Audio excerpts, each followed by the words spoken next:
Dear listeners, welcome to the Deep Journal channel. By subscribing to our channel, you can be informed about detailed reports every time. The Ukraine crisis between the US and Russia seemed to have started to calm down earlier in the week. However, after the very striking developments experienced yesterday and today, the crisis flared up twice as much. A week ago, the U.S. technology company Maxar released satellite images of the increased military presence of Russia on the Ukrainian border, and subsequently the U.S. sent 3,000 additional troops to Poland. The crisis calmed down a bit when the president of Ukraine Zelensky stated that Ukraine would definitely not join the North Atlantic Alliance and that Russia would end its exercises and withdraw its troops. However, on Monday the Ukrainian army reported no reduction in the Russian army buildup on the Ukrainian border. Then, with new satellite images released on Monday and Tuesday, the U.S. administration confirmed this. President Joe Biden's remarks dominated Tuesday, as Mr. Blinken said there is no sign that Russia's border buildup is waning. In fact, military shipments in the region continue at full speed and Russia's military presence in the region is still preserved. Of course, on the other hand, the North Atlantic Alliance and the USA continue to deploy at full throttle and take drastic measures. While the Russian Federation strengthens its military presence in Ukraine and Belarus, it also states that it has no intention of invasion. However, weekend developments and statements do not seem to have fully convinced the U.S. administration. NATO say no signs Russia pulling back troops in Ukraine standoff. President Joe Biden said Tuesday it was still very much a possibility that Russia could invade Ukraine, warning it could also lead to a spike in American energy prices. While the U.S. is ready to engage in diplomacy, he said, his administration has not verified any partial drawdown of Russian troops. We continue to see critical units moving toward the border, not away from the border, Secretary of State Antony Blinken told MSNBC's Morning Joe on Wednesday. There's what Russia says and then there's what Russia does. We haven't seen any pullback of its forces. He added, it would be good if they followed through on what they said, but so far we haven't seen it. Ukraine's foreign minister, Dmytro Kuleba, tweeted Wednesday that statements on withdrawal aren't sufficient. We need transparency and facts. NATO Secretary General Jens Stoltenberg told reporters in Brussels that in fact Russia had increased the number of troops, and more troops are on the way. After meeting with NATO defense ministers Wednesday, Stoltenberg said at a press conference that the alliance has not seen any sign of de-escalation on the ground, no withdrawals of troops or equipment. In a joint written statement Wednesday, NATO defense ministers said their strategy involves additional land forces, as well as additional maritime and air assets. The ministers described the measures as preventive, proportionate and non-escalatory. The Pentagon started to take very drastic measures this week against Russia's European games. The U.S. is sending 6,000 troops from the 101st Airborne Division to Europe today. This move was met with a very serious reaction from Russia's point of view. Russian Foreign Minister Zakharova stated that the USA and the United Kingdom were touting the invasion. Zakharova, who was especially uploaded to the Western media, said, "Write down the dates of occupation of Ukraine in advance so that I can plan my vacation accordingly."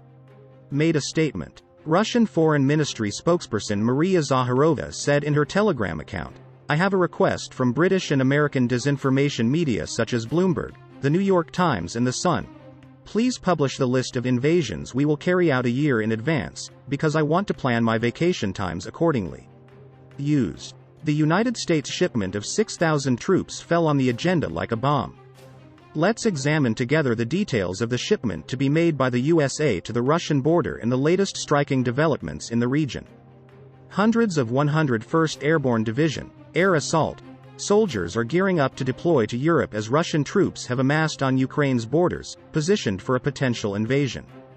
A military spokesperson from U.S. Army told that the soldiers from Fort Campbell, Kentucky, are expected to deploy soon and will include a mix of support personnel and ground combat units. It is unclear which European countries these troops will deploy to, but mobilizations of U.S. combat troops to Europe have been concentrated in Poland and Romania, with some support personnel sent to Germany.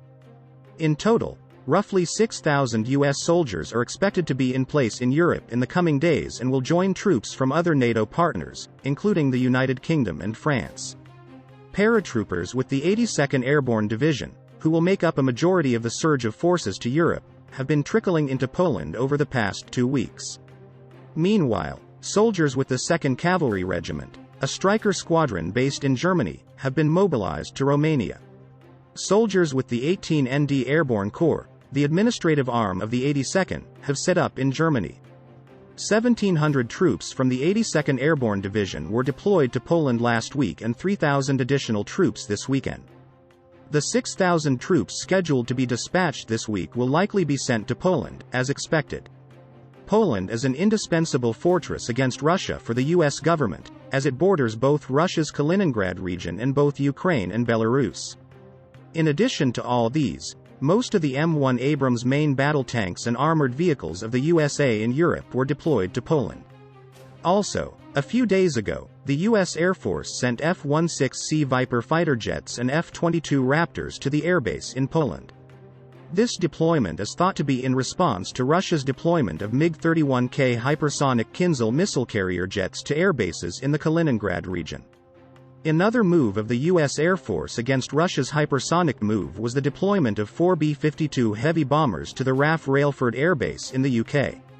In addition to those mobilizing to Europe, roughly 80,000 U.S. troops are already on the continent, including those permanently stationed there, such as the 173rd Airborne Brigade in Italy, and troops rotating in as part of pre-planned missions that mostly involve training with NATO allies. National Guardsmen are also operating in Europe, mostly in Poland. President Joe Biden has ruled out U.S. troops fighting in Ukraine, which is not a NATO member. Over the weekend, 160 soldiers with the Florida National Guard who were on a training mission in Ukraine were pulled out of the country, preventing a potential confrontation with Russian troops. In Ukraine, a North Atlantic Alliance move came to the fore again.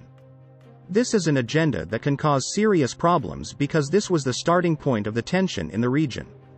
We shared Zelensky's statements with you, but later on, a referendum came up to join the North Atlantic Alliance. The prospect of this referendum may force Russia to intervene very harshly, and an invasion agenda may occur again, even without Russia's intention. A possible diplomatic path out of the Ukraine crisis came into sharper focus on Wednesday when a minister in the government of President Volodymyr Zelensky of Ukraine floated the possibility of a referendum that could keep his country from joining NATO. The minister, Irina Vereshchuk, said that Mr. Zelensky was considering holding a referendum on terms for a settlement to the war in eastern Ukraine, where Ukrainian troops are locked in a bloody stalemate with Russian-backed separatists. The referendum would focus on implementing the current peace agreement, known as the Minsk Accords, which is the subject of bitter disagreement between Moscow and Kiev. Under Russia's interpretation of the accords, Ukraine is required to concede certain foreign policy issues, such as giving up plans to seek membership in NATO. Russia's President, Vladimir V. Putin, has demanded a guarantee that Ukraine will never join NATO, even though leaders of the alliance have described Ukraine's membership as a far-off prospect not currently under consideration.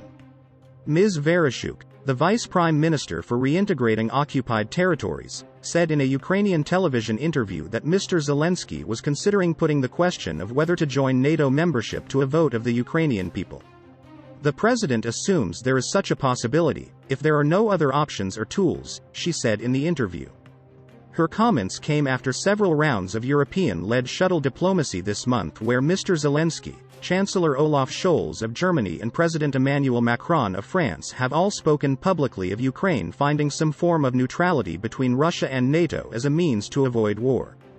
In a sign of possible U.S. support for this approach, Wendy R. Sherman, the Deputy Secretary of State who led negotiations with Moscow last month, said in an interview published on Wednesday that America would support Ukraine in any decision it took on its own. Mr. Putin this week also has expressed a willingness to find a diplomatic path out the crisis. At the same time, NATO Secretary General Stoltenberg announced that the North Atlantic Alliance would make new moves to counter Russia's military provocations. Pointing to the new normal of Europe in the face of Russian military provocations, the Secretary General of NATO said on Wednesday the alliance was drawing up plans for new combat units in Central and Southeastern Europe, while Britain said it was doubling the size of its NATO deployment in Estonia. We do not know what will happen in Ukraine, the Secretary-General, Jens Stoltenberg, said. But the situation has already demonstrated that we face a crisis in European security.